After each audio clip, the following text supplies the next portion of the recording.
చందమామ దేవి భాగవతం 8వ భాగం ధ్రువసంధి కథ. కోసల దేశపు రాజధాని అయిన అయోధ్య నగరాన్ని ధ్రువసంధి అనే రాజు పరిపాలించేవాడు. ఆయనకు మనోరమ, లీలావతి అని 2 భార్యలు. మనోరమకు సుదర్శనుడని, లీలావతికి శత్రుజిత్తు అని కొడుకులు కలిగారు. ఆ ఇద్దరిలోనూ సుదర్శనుడు 1 మాసం పెద్దవాడు. శత్రుజిత్తు చాలా అందమైనవాడు, మంచి తెలివిగలవాడును. అతనంటే తండ్రికి, మంత్రులకు, సేవకులకు, పౌరులకు కూడా చాలా ఇష్టం. ఇలా ఉండగా ధ్రువసంధి ఒకనాడు వేటకు వెళ్లి వేటాడుతూ ఉండగా అకస్మాత్తుగా ఒక పొద నుండి సింహం ఒకటి అతని మీద పడింది. ధ్రువసంధి, సింహము హోరాహోరీగా పోరాడి చివరకు 2 చనిపోయారు. రాజు వెంట వెళ్లిన భటులు రాజభవనానికి తిరిగి వచ్చి జరిగిన సంగతి మంత్రులకు చెప్పారు. మంత్రులు చనిపోయిన రాజుకు ఉత్తరక్రియలు జరిపి సుదర్శనుడికి రాజ్యాభిషేకం చేయటానికి ప్రయత్నాలు ప్రారంభించారు. అది అందరికీ సమ్మతమే అయ్యింది. అయితే కళింగ దేశపు రాజు వీరసేనుడు, అంటే మనోరమ తండ్రి, తన అల్లుడు చనిపోయిన వార్త విని తన మనవడైన సుదర్శనుడి క్షేమ సౌభాగ్యాలు చూడటానికి వచ్చాడు. అలాగే ఉజ్జయిని నుండి శత్రుజిత్తు మాతామహుడైన యుధాజిత్తు కూడా వచ్చాడు. ఇలా వచ్చిన మనోరమ తండ్రి, లీలావతి తండ్రి ఎవరి మనవడి మేలు కోరి వాళ్ళు మంత్రులతో మాట్లాడారు. ఆ సందర్భంలో యుధాజిత్తు వీరసేనుడితో, నీ మనవడు సుదర్శనుడు వయసులో 1 పెసరు పెద్ద అయితే అవుగాక, నా మనవడు శత్రుజిత్తు అన్ని ఇతర లక్షణాలలోనూ సుదర్శనుణ్ణి మించిన వాడే, వయోజ్యేష్ఠుడి కన్నా గుణజ్యేష్ఠుడు ఎక్కువ కదా, నా మనవడే రాజు కావటానికి అర్హుడు అన్నాడు. దీనికి వీరసేనుడు, అది పిచ్చిమాట, నా కూతురు మనోరమ పట్టపురాణి, ఆమెకు పుట్టిన సుదర్శనుడే రాజు కావాలి, పెద్దవాడు రాజు కాదనే ధర్మం అదేం ధర్మం అన్నాడు. అప్పుడు యుధాజిత్తు మంత్రులతో, మీరు ఏకమై సుదర్శనుణ్ణి రాజు చేస్తే నా మనవడు శత్రుజిత్తు చేతులు కట్టుకుని కూర్చుంటాడు అని అనుకుంటున్నారా? వారికి తెలివితేటలు ఉన్నాయి, బలం ఉన్నది, బలం గలవాణ్ణి నేను ఉన్నాను. మిమ్మల్ని అందరినీ తుడిచిపెట్టి వాడు రాజ్యం పుచ్చుకుంటాడు. నేను కత్తి పెట్టానంటే భూమినే చీల్చి పారేయగలను. నాకు ఇతరులు ఒక లెక్క, ఆలోచించుకోండి అన్నాడు. 2 తాతలు ఘర్షణ పడసాగారు. వినేవారికి రోత పుట్టింది. ధ్రువసంధి చచ్చాడని తెలిసి రాజ్యాన్ని దోచుకుందామని శృంగబేరపురం నుండి ఆటవికులు వచ్చారు. వాళ్ళు ఒక వంక దూరంగా నగరాన్ని చుట్టుముట్టి ఉండగా యుధాజిత్తు, వీరసేనుడు తమ సైన్యాలను పోగు చేసుకుని యుద్ధానికి తలపడ్డారు. 2 పక్షాలు దారుణంగా పోరాడాయి. ఆ పోరాటంలో యుధాజిత్తు వీరసేనుణ్ణి చంపేశాడు. మనోరమ తన తండ్రి చావుకు ఎంతో దుఃఖించింది. భర్త పోయిన శోకానికి తండ్రి పోయిన శోకం తోడయింది.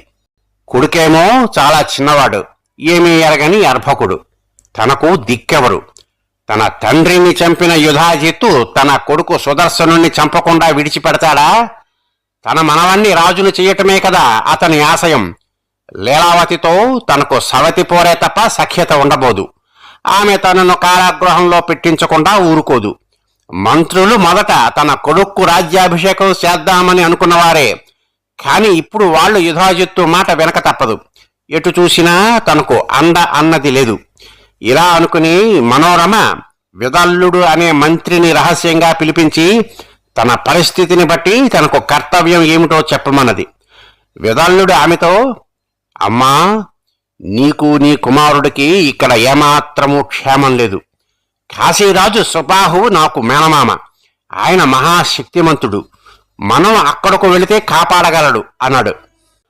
మనోరమ సరేనని తన తండ్రికి తర్పణాలు విడిచి శైలేంద్రి అనే సేవకురాలిని తన కొడుకును తీసుకుని విదల్లుడి వెంట కాశీనగరానికి బయలుదేరింది.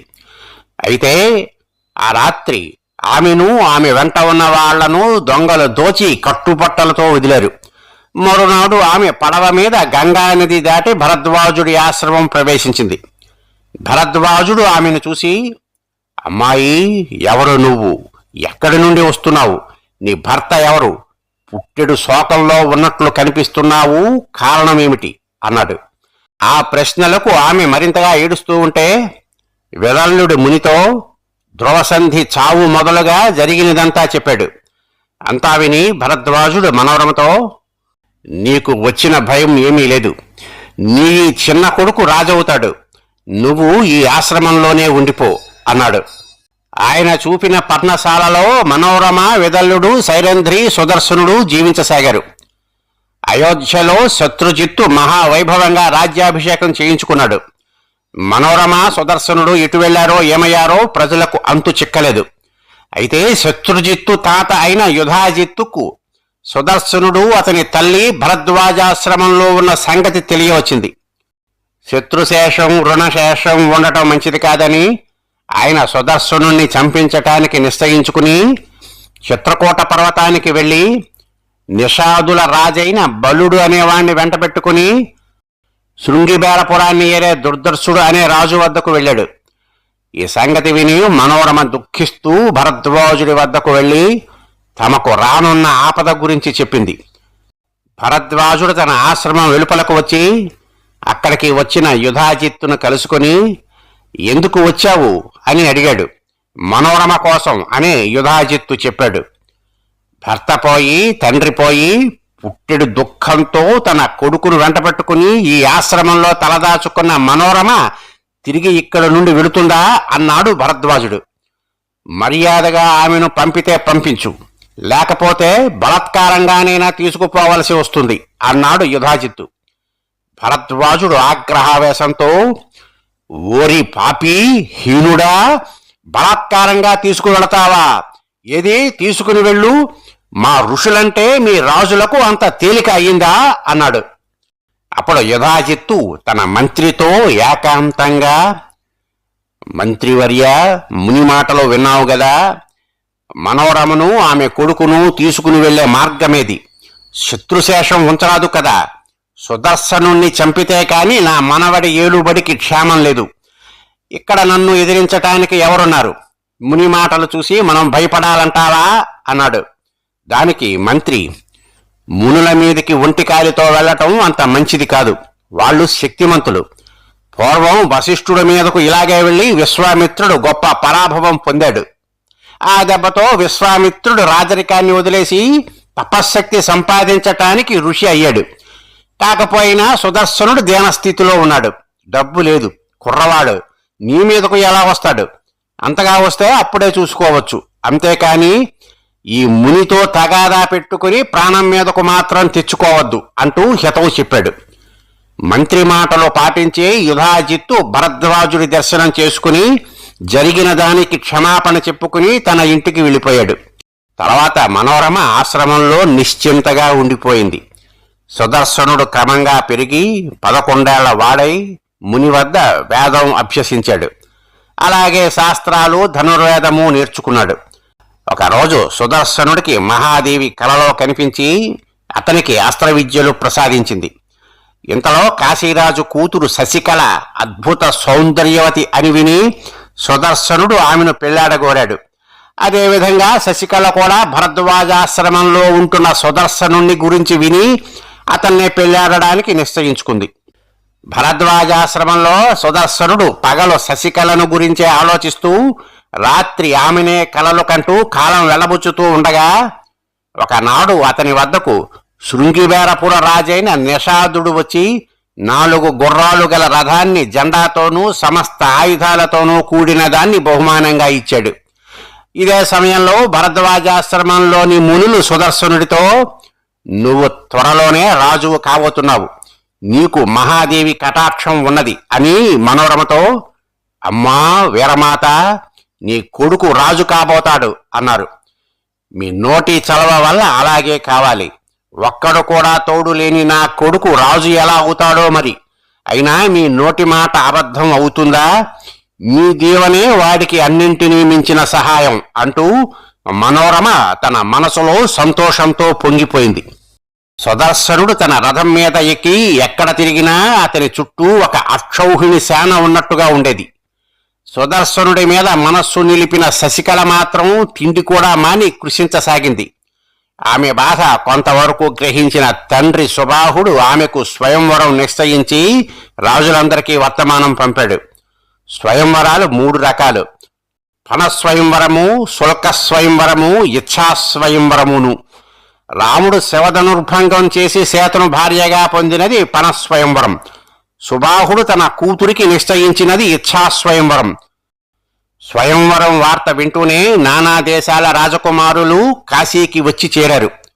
ఎవరెవరు స్వయంవరానికి వచ్చినది ఎప్పటికప్పుడు తెలుసుకుంటున్న శశికళ కంట నీరు కార్చుతూ తన చెలికత్తెతో, వీళ్ళంతా దేనికి? నేను సుదర్శనుణ్ణి తప్ప మరొకరిని ఎలా వరిస్తాను?